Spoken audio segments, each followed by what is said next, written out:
$14. That's what's left in your account. 6 days until payday. You're standing in a hospital hallway at 11 p.m. in scrubs that smell like antiseptic, and you just watched a family hand the front desk $400 for a flower arrangement, for a man who won't even remember waking up tomorrow. You're the one who'll actually be there when he wakes up. You're the one who'll hold his hand, change his sheets, remind him where he is. And tonight, on your break, you'll eat the granola bar in your locker because it's the only food you have until Tuesday.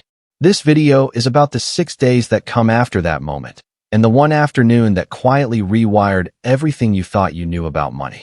If you've ever done math on a grocery receipt in your head before you even reach the register, stay until the end. Because the real problem was never the number on your paycheck. You've been a CNA for 2 years. The job is physical in a way people who've never done it don't understand. Lifting patients twice your weight, 12-hour shifts on concrete floors, the kind of tired that sits in your bones by hour 8. You make close to $19 an hour. On paper, that sounds fine. On a bank statement, it evaporates. Rent, a bus pass, a phone bill, and whatever's left disappears into a version of your life you never actually planned, just happened to. Here's the question nobody asks you directly, but you've asked yourself at 2 a.m. more than once. If they doubled your pay tomorrow, would anything actually change? Or would you just find new ways to spend it and still be standing in this same hallway with $14 left, 6 days out? That question is the whole video. There's a coworker on your unit. You'll call him Marcus in your head, though that's not really the point. He's been a CNA almost 15 years. Same car the whole time you've known him, a Civic with a cracked side mirror he's never bothered fixing. Brings the same lunch every day in the same scratched Tupperware. Never once joined the group chat when everyone's planning happy hour. You used to assume Marcus just never got anywhere. Same job, same car, same lunch, year after year. It never once occurred to you that boring and broke might not be the same thing. Your actual friends are a different story. The group chat lights up most Thursdays. New bar, new rooftop, someone's birthday. You go because saying no feels like admitting something you don't want to admit out loud. A round of drinks, a $14 appetizer nobody really wanted, a rideshare home.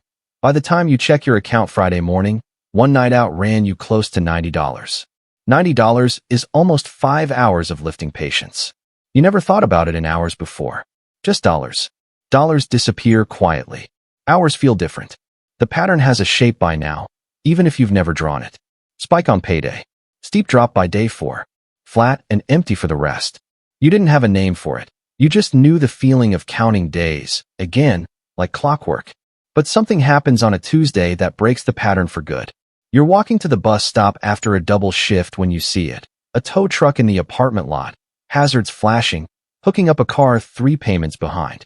A coworker from another floor is standing there in her scrubs, phone in one hand, her son's backpack in the other, watching her only way to work get dragged onto a flatbed at 7 in the morning. She's not lazy. She's not careless. She works as many doubles as you do. She just never had a plan for what happens between paychecks. Only a plan for surviving until the next one. You stand there longer than you mean to.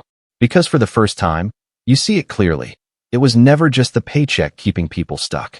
It's what happens to it in the 6 days after it lands. The next week, you notice the book in Marcus's Tupperware bag.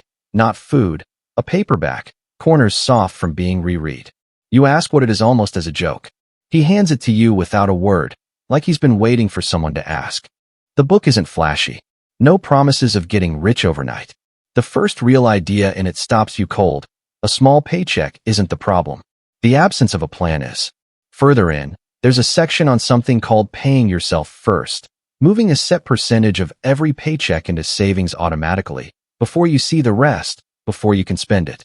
10%, invested consistently into something simple and low cost like a broad index fund, has historically grown at roughly 7% a year after inflation over long stretches of time. Not guaranteed, markets move, but time and consistency do more of the work than the size of any single deposit. You read that page 3 times. It's the first time money's been explained to you like a system, not a scolding. Next payday, you don't go out. The group chat asks where you are. You tell them you're staying in. Someone jokes that you've gone boring. You laugh and say no. You're just done watching your future disappear in one Thursday night. You set up an automatic transfer the same day your paycheck hits. Before rent, before anything. 10%, gone before you can talk yourself out of it. You start writing down every dollar in a notebook you bought for $2 at the dollar store. Rent, food, transport, savings. For the first time, your paycheck has a job to do before it even lands. You start converting price tags into hours. A $70 pair of sneakers isn't $70 anymore. It's almost 4 hours on your feet, lifting, turning patients, hour 8 of a double. Once you measure things in hours instead of numbers, spending gets a lot harder to do carelessly. Around week 6, it almost falls apart. Your bike tire blows out on the way to a shift. An unexpected copay shows up the same week. Your small emergency fund, the one you promised yourself you'd never touch, gets wiped out in 4 days. For a night, you feel exactly like you did before Marcus handed you that book. Like none of it was ever going to work anyway. But instead of quitting, you open the notebook and start from where you actually are, not from where you wish you'd already be. That decision, more than any single dollar saved, is the one that actually changes things. Somewhere in this stretch, you also notice something quieter falling away. How much energy you used to spend just looking fine. Timing outings around what people would see. Choosing restaurants for the photo, not the food. All of it fades once you stop performing for people who, it turns out, were mostly too busy worrying about their own image to study yours. If this is landing for you so far, it might be worth asking yourself the same question you asked in that hallway. Which habit is actually the one keeping you exactly where you are?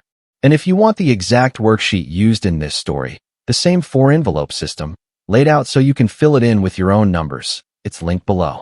All I ask is you subscribe and drop a comment with the one habit you're changing first. I read every one. A year in, nothing about the job has changed. Same scrubs, same 12-hour shifts, same patients who need you at 3 a.m. But something on the inside is different. You reach the end of a month with money still sitting in your account for the first time in your adult life. And it isn't a fluke. It's the system working exactly like it's supposed to. You're not smiling because you're rich. You're smiling because for once, an emergency wouldn't put you back in that hallway with $14 and 6 days to go. Marcus notices the notebook one shift and asks, half joking, if it's going to make you rich. You tell him no, but it might stop you from staying stuck. 2 years in, you start something small on your days off, tutoring people studying for their CNA certification, something you know cold from doing the job every day. It's not much at first. Some months barely covers gas. You don't quit, because you remember exactly what the version of you standing in that hallway would give to have this option. You run into the coworker from the tow truck morning, years later. She got back on her feet slowly, no big breakthrough, she says, just a lot of small, boring decisions repeated for a long time. She asks how you built what you've built. You tell her the same thing. She says she wishes someone had told her that years earlier. You tell her it's not too late, and for the first time, you actually believe it when you say it. The tutoring becomes a small certification prep business. The savings become a down payment, eventually, on a small place of your own. Nothing extravagant, just yours.